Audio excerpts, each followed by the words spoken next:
Hello, and welcome to the Final Fantasy XIV Scholar video guide. In this video we'll be covering the basics of the Scholar job at level 90.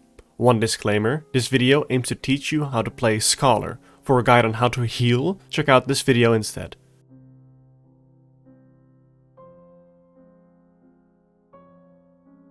A raid party in Final Fantasy consists of 2 tanks, 2 healers and 4 DPS.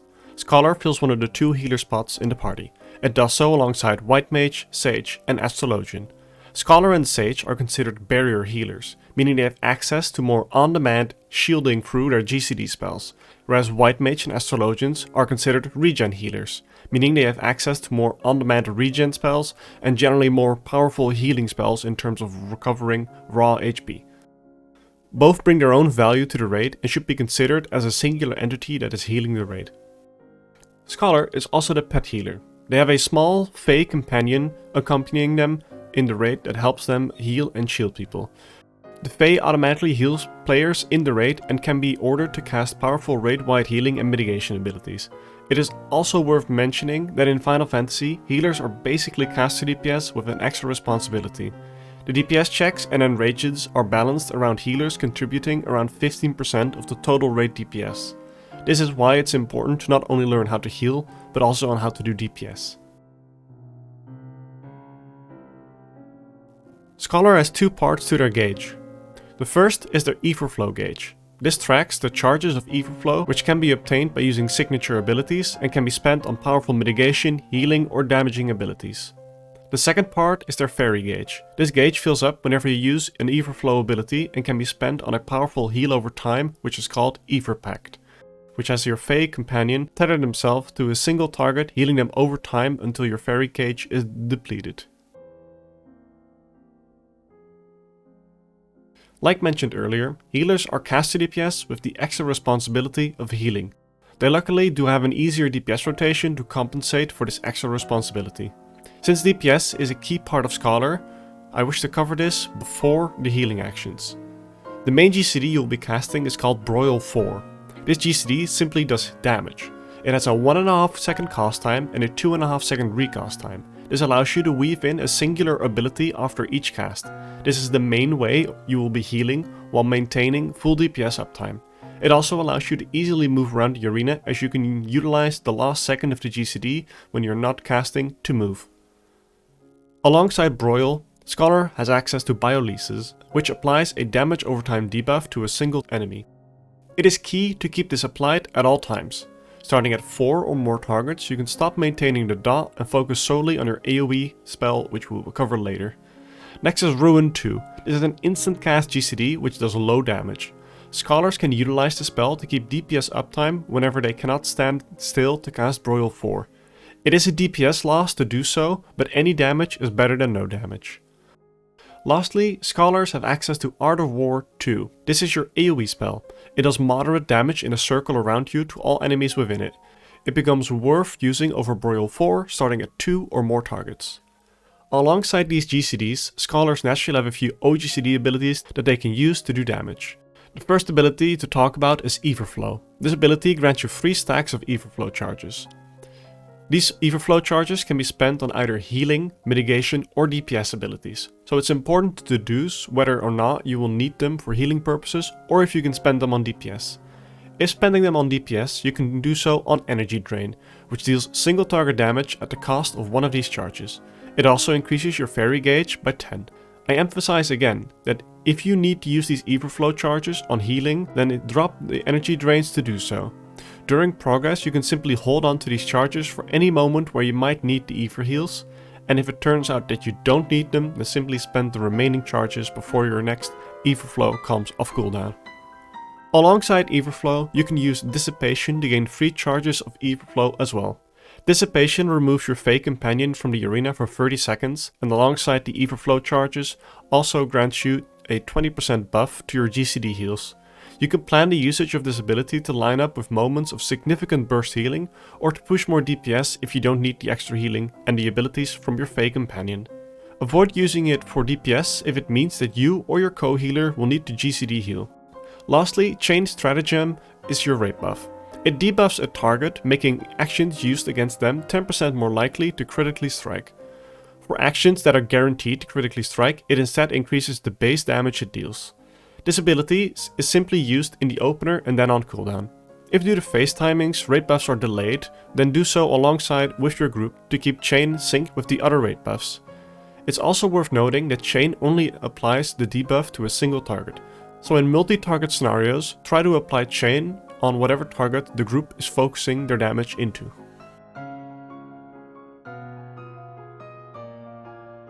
The Scholar opener is relatively simple, so let's go over it quickly. The following opener is the standard, and adjustments can be made depending on the healing requirements of the fight. If the encounter has an early raid wipe mechanic, then apply shields with Succor or add low deploy. If using a Tincture on pull, do so 3 seconds prior to pulling. Then start by precasting Broil 1.5 seconds before pulling. Instantly apply your damage over time, bioleases, afterwards and weave in Everflow or Dissipation. Use Broil twice, and then afterwards weave in Chain Stratagem after the second. Cast Broil 3 times, weaving in Energy Drain after each of them. Then cast Broil once more and weave in either Everflow or Dissipation, whichever you didn't use on your first GCD. Continue to use Broil and weave in Energy Drains to spend the remaining Everflow charges. Here's an example of the opener being done.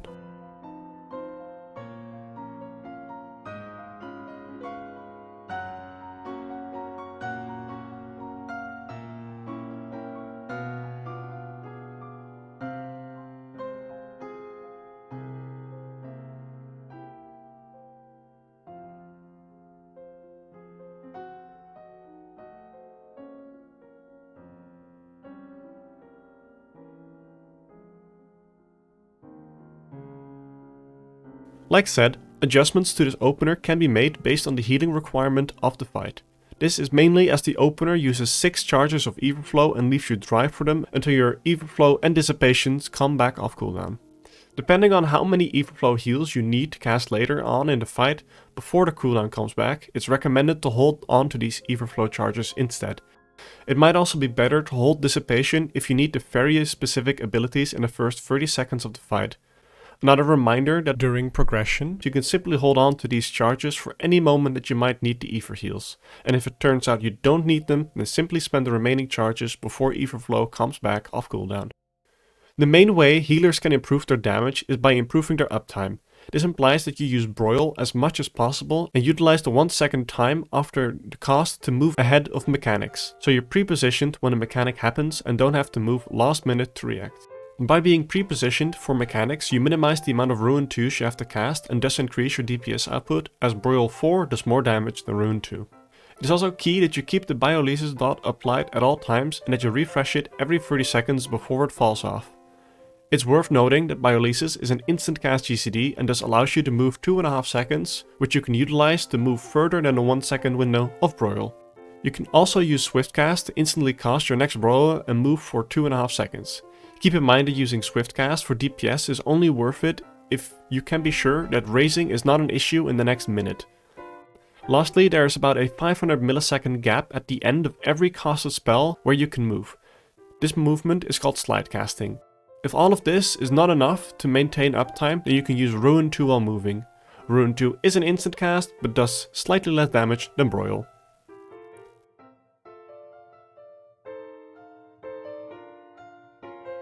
Before talking about the exact heals that Scholars have access to, it's important to talk about healing efficiency. The more efficient you heal, the more GCDs you can spend on casting Broil, and thus the more damage you deal. As a healer, it's key to understand the damage losses from using certain heals. Generally, free healing costs you no damage. This consists of OGCD abilities that cost you nothing to use, but are restricted by cooldown.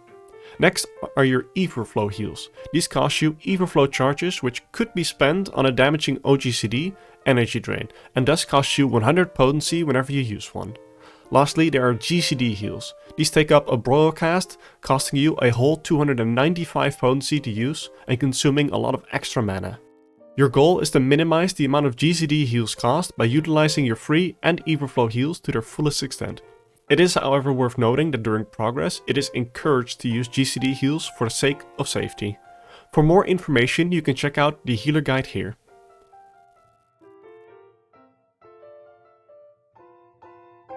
Let's talk about your GCD heals first. Physic is a single target heal with a 1.5 second cast time. This spell should not be used unless you are completely out of mana and OGCDs to cast other heals, or in low level content where this could be the only heal you have access to. Next is Adloquium. This spell heals a single target and applies a shield to them after a 2-second cast.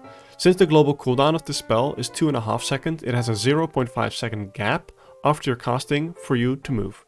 This gap is not large enough to weave in any OGCD after without clipping, so avoid doing this if possible. The main reason for using Adloquium is the combination with deployment tactics to spread a powerful barrier to the entire party before hard-hitting raid wights or to make progression mechanics easier.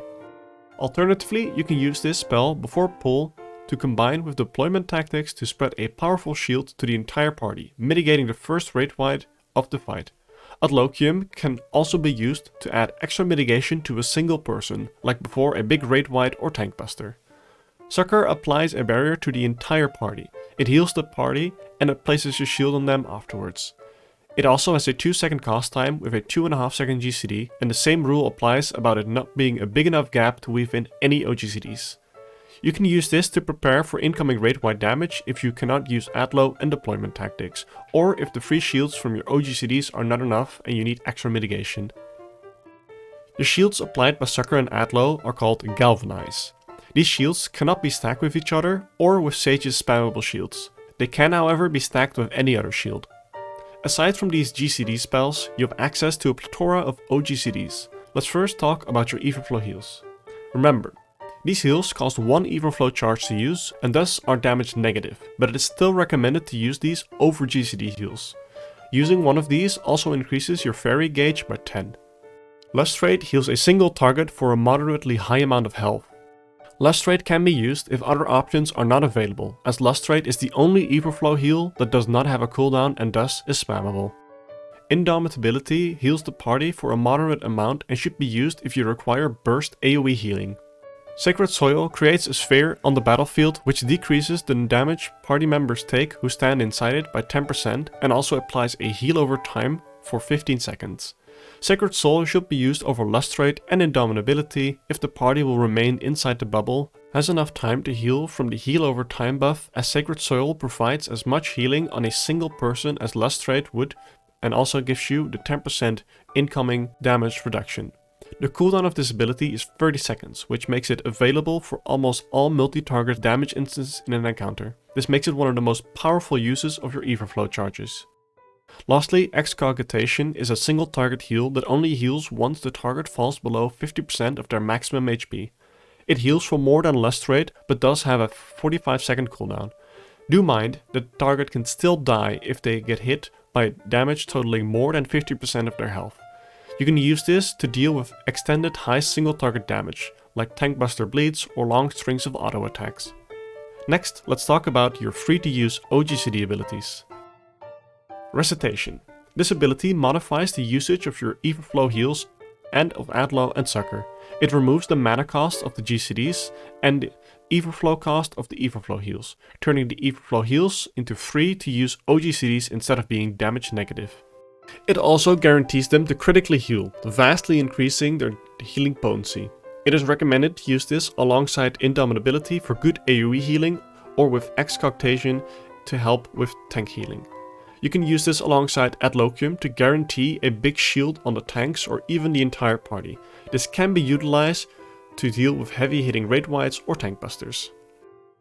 Deployment Tactics copies your galvanized shield from Sucker or Adlo and spreads them to everyone near the target. The copied shield has the exact same strength and duration as the original. The ability does not copy and spread non-galvanized shields like your Catalyze or shields used by other players. You can use this instead of Sucker during uptime to deal with high damage raid wights and mechanics, as it does significantly more shielding, although be careful to apply the initial Adlo to a party member whose shield won't take any damage before you spread it with Deployment Tactics, as the copied shield would be weaker if the party member takes damage between applying and spreading it. Alternatively, you can use this alongside Adloquium on a tank when pre-pulling to give the party a big shield to deal with any early incoming raid wight damage. Protraction is a single target buff which increases the target's maximum HP by 10% and it increases the healing they receive by 10%. It effectively is a heal for the amount of HP it increases the target by. Protraction is commonly used alongside the previously mentioned add low deploy combo to increase the potency of the shield that you spread. Expedient applies a buff to all nearby party members, granting them a 10% reduction to all incoming damage for 20 seconds, and also granting them a movement speed buff for 10 seconds, which is equal to sprint. This ability can be used to make mechanics where the party needs to adjust quickly easier by granting everyone a sprint, and it can be used if you need damage mitigation over a long duration. Emergency Tactics converts all of the shields from your next Adloquium and Succor cost into healing. You can use this during downtime to heal if you do not need the mana used to cast Succor and Adlo. You rarely use this in uptime unless the following scenarios are true. There is a heal to full mechanic, or life-threatening incoming damage that you or your Sage co-healer have already shielded for. You have no other OGCD tools available. Your co-healer has no other OGCD tools available, and it is better for you to cast a GCD heal than your co-healer. Next, your Fey Companion is also able to help you out with some free healing. Starting off, it should be mentioned that your Fey Companion is a pet, and thus all spells and ability cast by them go through the pet scaling modifier. This means that every 100 potency from your pet is actually 89 potency. Next up, it's also important to realize that you cannot command your fairy to use any actions while under the effect of dissipation.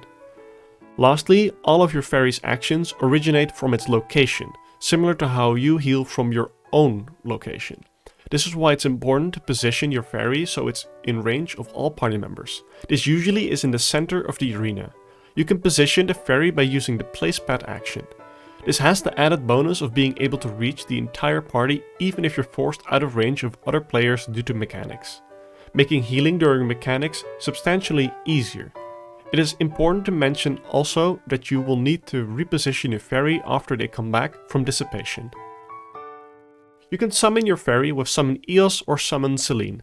You can only have one of these pets active at the same time, and the difference is purely cosmetic. Do remember that you need to resummon them after you die.